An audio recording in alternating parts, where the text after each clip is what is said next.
I always longed for the simplicity of an ordinary family growing up in foster care.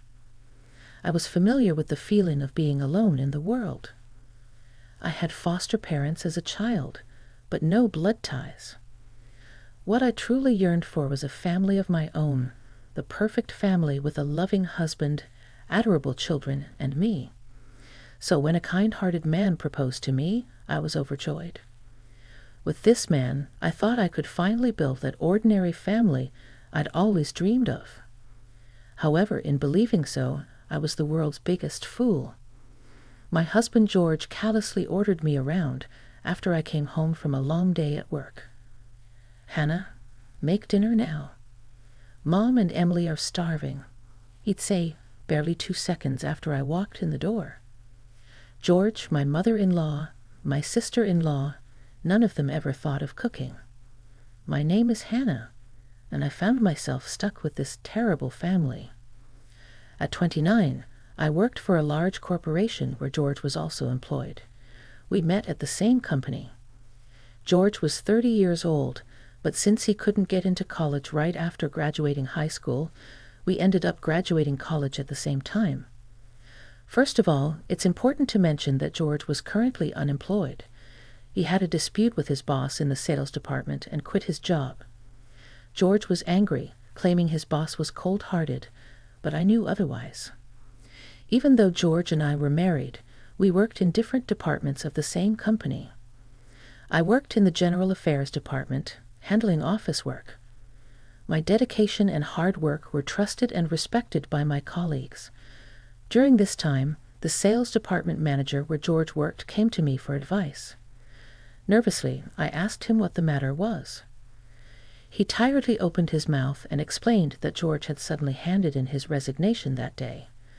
Shocked and confused, I had no idea this was happening. The manager explained the situation to me. George would casually leave work even if his tasks weren't finished, and he'd dump his overtime work on his colleagues. When confronted, he would lash out in anger, claiming that we shared housework since we both worked. He also insisted on leaving work on time, citing concerns for his mother and sister's well-being. Feeling guilty and embarrassed, I apologized profusely to the manager. However, he reassured me that it wasn't my fault. He expressed his disgust for George, who quit his job without consulting me, his wife. George believed he would quickly find a new job, but the reality was harsh. Despite his efforts in job hunting, he faced rejection after rejection. He resented his previous boss, convinced that he had sabotaged his chances with other companies. I can swear that my company does not engage in such practices. Even after submitting a resignation, it's common knowledge among working people to stay in the company for at least a month. There are matters like work handover and procedures to be dealt with. However, George slammed his resignation letter onto the manager's desk and went home the same day. It was obvious to me that such an unreasonable person would not be hired by any company. George was content with giving his small severance paid of his mother and sister. He was raised in a single-parent family with his mother and sister Emily. Their father divorced his mother and left, which seems to have been a wise decision. Both my mother-in-law and Emily are healthy and capable of working, but they do nothing. I pay for living expenses and do all the work. Whenever I asked George to help out at home, he yelled at me, saying, "My mother and Emily are my precious family, girl. You should be devoted to helping us out." It made no sense to me, so I snapped back at him, "Forget about your mother, but Emily is 23 years old. At least let her get a part-time job." George adored Emily a lot, who was 7 years younger than him. Emily was also taking advantage of George's kindness, pleading for pocket money. As I firmly refused to give her money, George started working part-time. It was a job managing a warehouse for a career service. George told people around him that he quit his job at a major corporation because his family was sick.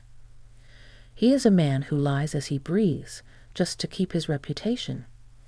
And so, George's part-time earnings became Emily's dating expenses. Not doing any housework or work, Emily started going out with men. I was fed up with my mother-in-law stealing bills from my wallet out of her greed for money.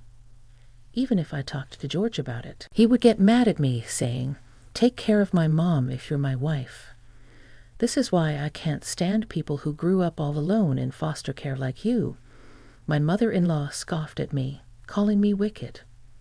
I was living my days with the worst family. But one day, an encounter that changed my depressing daily life arrived. When I came home after buying groceries after work, there were unfamiliar shoes at the entrance, large-sized men's sneakers. I thought we had a guest over since the shoes were larger than George's. Then a young man popped out.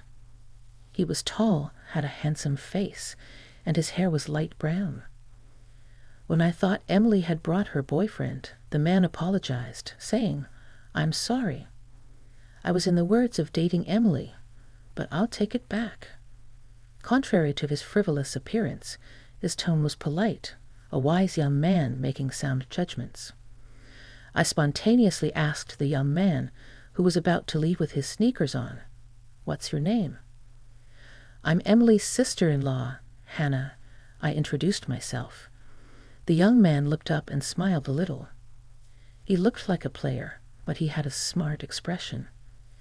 After he finished putting on his sneakers, he introduced himself. "I'm James. I work as a bartender." According to him, Emily confessed to him, and he was about to accept, but he declined. The reason was that Emily showed her true nature and spilled everything because of alcohol. "All my money is from George's part-time job. My sister-in-law is stingy and ugly.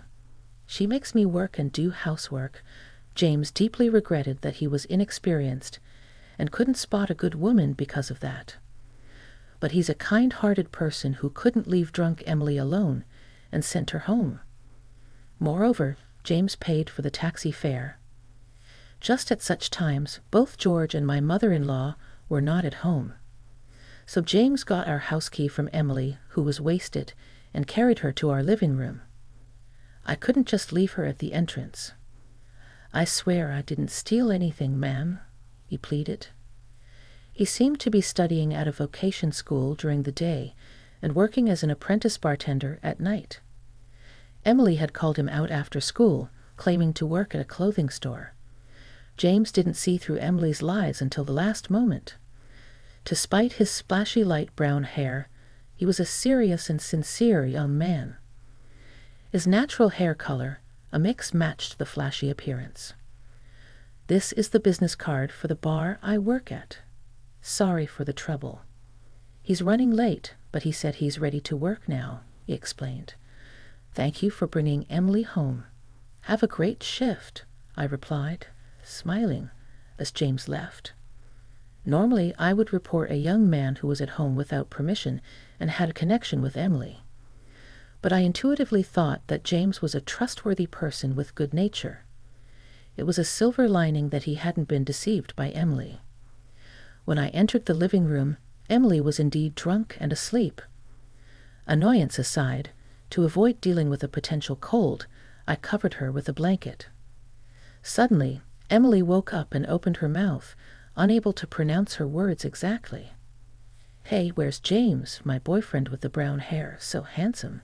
she mumbled, checking her phone. James had verbally told her he couldn't date her, but it was in vain.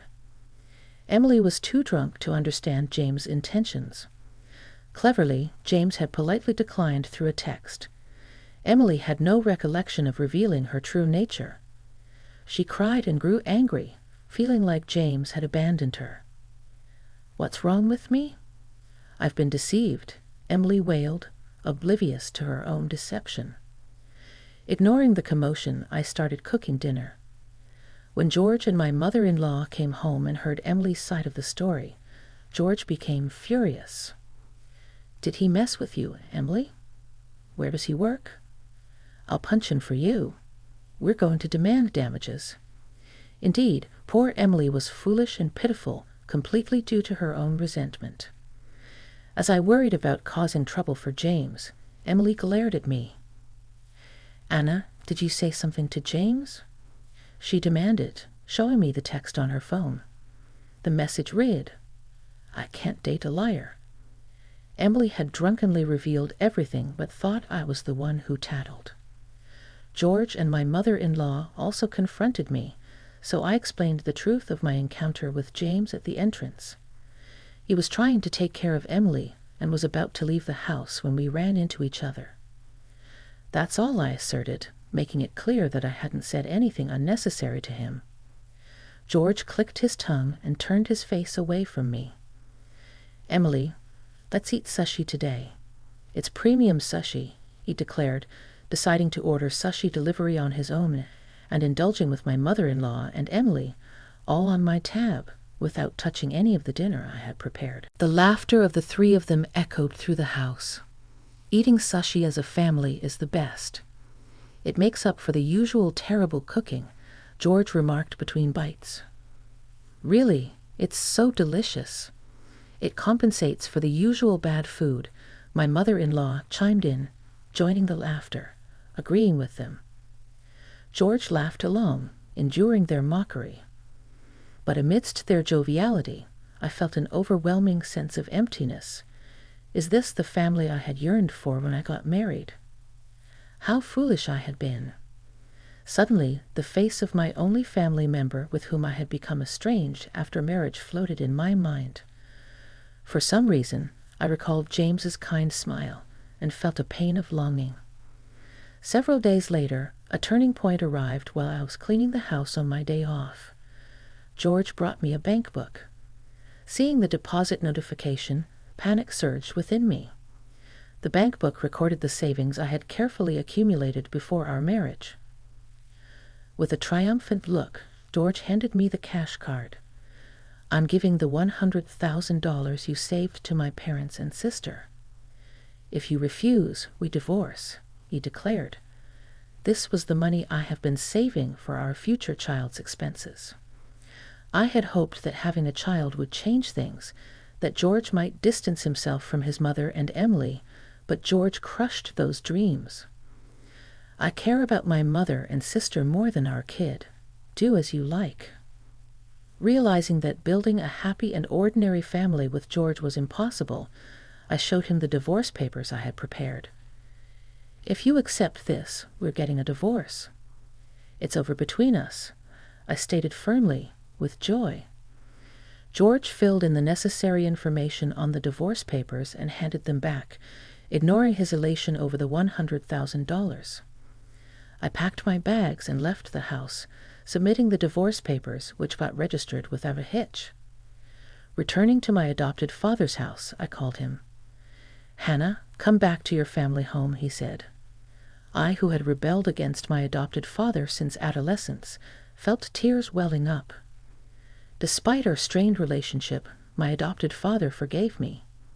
Even though I had been ungrateful, living quietly at home, memories from my childhood flooded back. I remembered being taken from the orphanage to my adopted father's house. At that time, I had an adoptive mother who loved me as if I were her own daughter. But she passed away from illness during my junior high school days. I began rebelling against my adopted father. His frequent absences due to work left me feeling lonely. But upon reflection, I realized that both my adoptive father and late adoptive mother had cared for me deeply. Fixated on the idea of a normal family, I had overlooked the love of those closest to me. Now divorced, I felt a huge burden lifted off my shoulders. With this weight off, I threw myself into my work.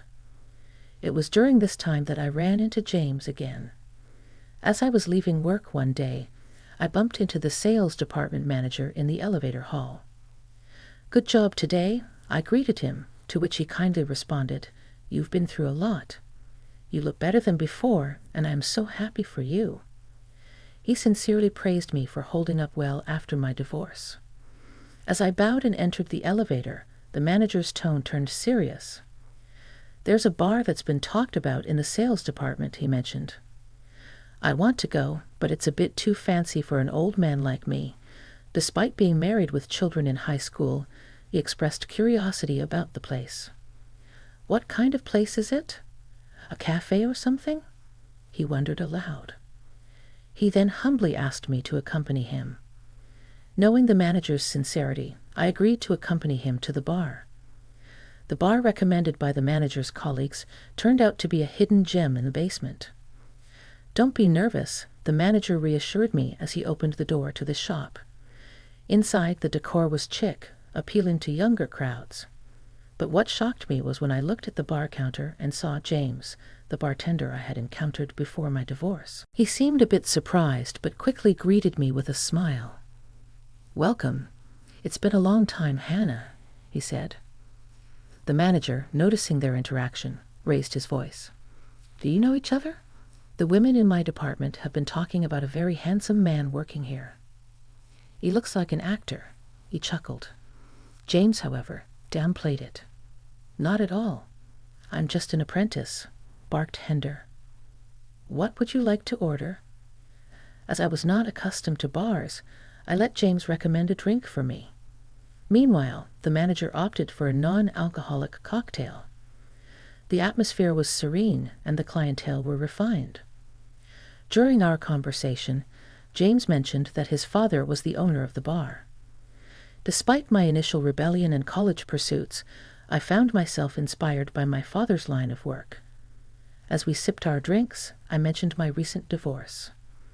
The boss, unusually furious, commented, "That woman's ex-husband is outrageous." "I shouldn't have given him a retirement allowance," muttered the boss. "But did you get drunk on a non-alcoholic drink?" James prepared a mint, smiling at me. As I forced a smile, he offered the Minnesota to the boss for free. The boss calmed down a bit, and while drinking Minnesota asked, "Hey, mister, do you send drinks from other customers like in dramas?" James laughed cheerfully at the boss's serious question. "Ah, I've never done it." Urban legend, perhaps. Amidst the pleasant atmosphere at the bar, my phone suddenly rang. I was about to step outside, but James assured me it was okay to answer the call here. Upon confirming it was George, my ex-husband whom I had divorced, I was annoyed by the interruption of the fun gathering, but I answered due to the persistent calls. Before I could inquire about the purpose of the call, George complained loudly, "I can't withdraw money." "Your balance is zero." Of course, that's after I transferred the deposit to another account. Would anyone keep a passbook with a $100,000 deposit in a house where those 3 greedy people live? I retorted. The passbook George stole from me was a dummy. The real one was carefully hidden by me. That's how I still had the $100,000. When I informed him, George was dumbfounded. Meanwhile, my former mother-in-law and Emily were overseas living luxuriously. They gambled, and as their funds started to run out, they'd attempted to dip into my $100,000. However, they couldn't withdraw the money and were distressed enough to call me. George threatened me to send all my assets immediately. I refused and handed over the dummy passbook obediently. I'd also relinquished the house in the property division, wholly declaring that I no longer knew anything about it. Meanwhile, James asked me to lend him my phone in front of me and the boss. He ruthlessly demanded, "George, there is a tab of $3,000 for your sister's drinks. I'm sorry, but please pay." After saying only that, James returned my phone to me. "So, work hard for your beloved mother and sister, big brother," I said as George cried for help, but I hung up the call. Apologizing for the fuss, James offered me a cocktail with a smile. "It's on me, an Andrew ginger ale for the boss." "Let's toast to the refreshing turn of events," James said. The boss and I toasted to George's miserable fate. From then on, George truly fell into a hell of debt. When he was at a loss in a hotel overseas, a kind gentleman approached him. The gentleman, a precedent in finance, offered to lend him money. If George was in trouble, George, not direly in need of money, jumped at it without considering the interest. As a result, his debt ballooned to $500,000, and he was in a crisis. The kind gentleman even prepared a job for him to repay the loan. Now, it seems George is working on a fishing boat, and nobody knows where he is. Emily and my former mother-in-law had an obligation to repay. Working from morning till night except for sleeping, they sold their house and now live in a small apartment. I was going about my usual routine at my parents' home when, unusually, my foster father was also present. As we chatted, he remarked, "You're well prepared," pitching my ex-husband to the deep end, referring to the individual who lent money to George, effectively sending him into a financial trap. My foster father was a prominent figure in the financial industry, well connected in various fields. George was on a family trip abroad with the proceeds from selling all of my jewelry, which he couldn't have afforded with just his part-time job salary. When I got married, my foster father had instructed me to save two things, the jewelry and the house. "You show up just in time in front of George, and you see through everything," I remarked, astounded by his foresight. Laughing, he mentioned that he also knew about my rapport with the young bartender, James. I nearly spat out my tea. I chuckled. The manager took a liking to James, so he brought other colleagues along to the bar. That's when my boss asked James, "Do you have someone you're interested in here?" "Be honest," directed by my manager's leading question. James looked at me and confessed, "I like you, Hannah. If you're okay with someone as inexperienced as me, let's get together." Stunned, I reminded him of our age difference and my divorce. But James persisted, expressing his feelings earnestly. In an unexpected turn of events, I found myself with a 23-year-old boyfriend. My manager was overjoyed, declaring himself my wingman. I intended to tell my foster father about James later, but he found out when I mentioned visiting James' bar. "He's a very nice young man," my foster father remarked, contrasting him with George. My foster father had always been fiercely protective of me, and though he could be extreme, he was a kind father. I felt grateful to have him in my life. When I shared my plans to start a new family with James, he smiled and congratulated me. Next time, I plan to take a break and go to the hot springs with my dear foster father, with James joining us. I promised to marry James, and I could already envision a harmonious family dynamic between my father and James.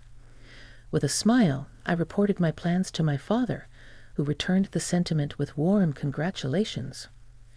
"Congratulations, Hannah," he said, sealing the approval for my new journey ahead.